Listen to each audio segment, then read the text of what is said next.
পেয়ারা পাতায় রয়েছে একাধিক গুণাগুণ। এই পাতা কিন্তু বহু জটিল অসুখের থেকে আপনাকে সুরক্ষা দিতে পারে।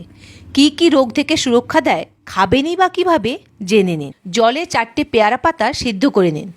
এর সঙ্গে কিছু এলাচ গুঁড়ো এবং অল্প মধু যোগ করুন এবং একটু ফুটিয়ে নিন। এই পানীয় ডায়াবেটিস নিয়ন্ত্রণে খুবই সাহায্য করে। এটি খারাপ কোলেস্টেরল নিয়ন্ত্রণে রাখে, হার্টও সুস্থ রাখে। দাঁতের ব্যথা, মাড়ি ফুলে যাওয়া এবং গহরের মতো সমস্যায় ভুগছেন এমন ব্যক্তিরা পরিষ্কার করা পেয়ারা পাতা চিবিয়ে খেলে উপকার পেতে পারেন। এটি অ্যান্টিব্যাকটেরিয়াল এবং মাইক্রোবিয়াল বৈশিষ্ট্য সংক্রমণ প্রতিরোধ করে।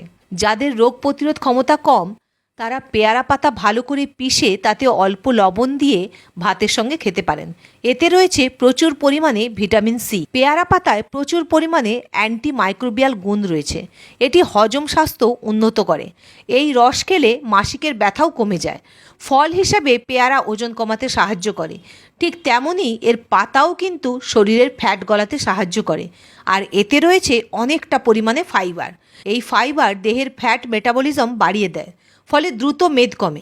এছাড়া পেয়ারা পাতায় এমন কিছু উপাদান রয়েছে যা মস্তিষ্কের স্যাটাইটি সেন্টারের উপর কাজ করে, ফলে খিদে পায় না। এই কারণে অতিরিক্ত খেয়ে ফেলার ভয়ও থাকে না। তো এই টিপসটি ভালো লেগে থাকলে একটা লাইক, শেয়ার ও কমেন্ট করবেন আর পেজটিকে ফলো করবেন।